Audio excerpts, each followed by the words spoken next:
Baik, Assalamualaikum warahmatullahi wabarakatuh. Waalaikumsalam warahmatullahi wabarakatuh.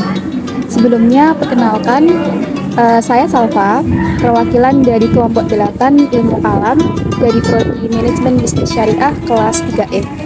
Sebelumnya, terima kasih kepada kakak yang sudah meluangkan waktunya untuk membantu kami sebagai narasumber untuk tugas ilmu kalam mengenai wujud sikap dan pemikiran kalam di masyarakat Muslim Nusantara. Baik, sebelumnya boleh kakak perkenalkan diri dahulu. Bismillah. Perkenalkan, saya Hanifah dari Prodi Ilmu Al-Quran dan Tafsir Fakultas Usuluddin dan Dakwah semester 3. Oke, baik. Di sini kami ingin sharing-sharing sedikit nih kak mengenai ilmu kalam. Oke, langsung ke pertanyaan pertama ya kak. Menurut kakak, pengertian dari ilmu kalam itu seperti apa ya? Kalau menurutku, ilmu kalam itu ilmu yang membahas terkait ketuhanan, di mana para ahli ilmu kalam itu menggunakan sudut pandang rasional untuk memandang terkait prinsip-prinsip ketuhanan itu sendiri. Ilmu kalam itu kan ada berbagai macam aliran kan. Ada contohnya Murji'ah, Khawarij, Mu'tazilah, Maturidiyah, ataupun kalau di Indonesia sendiri banyak yang menggunakan Ahlus Sunnah wal Jamaah.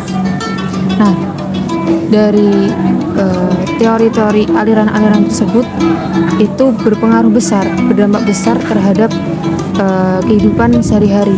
Contohnya dalam penafsiran yang dilakukan oleh tokoh Al-Zamakhsyari, itu penulis kitab Al-Kasyaf, di mana bisa dikatakan pemikiran beliau itu adalah pemikiran yang pemikiran Mu'tazilah, di mana Mu'tazilah itu kan condong kepada rasionalitas.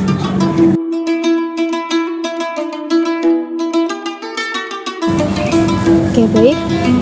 Lanjut ke pertanyaan kedua ya kak. Dari pengertian tersebut, wujud sikap apa yang kakak terapkan di kehidupan sehari-hari sebagai masyarakat Muslim Nusantara? Terkait teori ilmu kalam sendiri itu jauh membahas terkait kan tadi saya sebutkan tentang ilmu tentang ketuhanan ya. Nah, di situ kita banyak belajar terkait integrasi antara agama dan akal. Nah, jika kita lihat di kehidupan sehari-hari, kehidupan terkhusus di Indonesia ya, itu Indonesia itu kental dengan namanya tradisi. Kalau di Jawa sendiri itu kejawen kayak gitu. Nah, di mana tuh salah satu penerapan orang-orang Indonesia sendiri tidak mengedepankan akal dalam mengambil sebuah tradisi kayak gitu. Contohnya terkait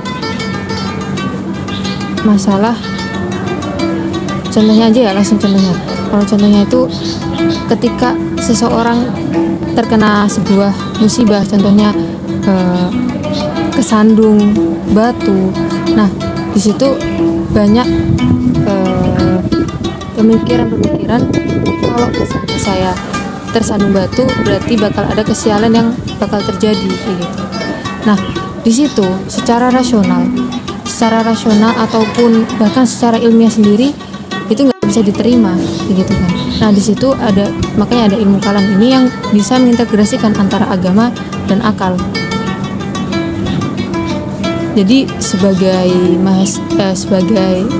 Muslim Nusantara sendiri, kita dari mempelajari ilmu kalam itu kita bisa memilah apa yang antara yang rasional ataupun yang tidak kayak gitu.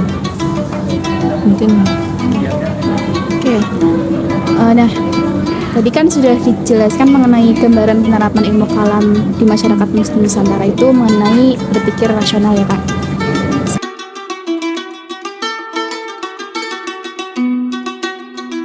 Sekarang kami juga ingin tahu nih bagaimana penerapan ilmu kalam dalam lingkungan kampus yang dimana lingkungan itu banyak pemuda muslim.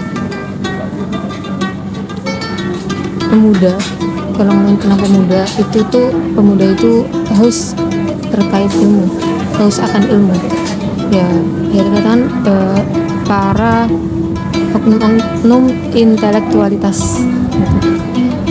Jadi mereka haus akan ilmu, mereka ingin sebagai seorang muslim, mereka ingin paham, mereka ingin mengerti rasional terkait apa yang mereka pahami tentang agama gitu. Nah, dari situ seorang mahasiswa dari mempelajari ilmu kalam sendiri itu bisa terjadi sebuah dialog antar pemahaman, antar agama. Dan di situ sendiri juga memperkuat keyakinan mereka dalam beragama. Mungkin cukup.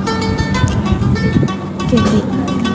Baik, mungkin itu ya Kak yang mungkin kami tanyakan pada Kakak. Sebelumnya terima kasih sudah meluangkan waktunya untuk membantu kami. Sekian dari saya. Wassalamualaikum warahmatullahi wabarakatuh. Waalaikumsalam.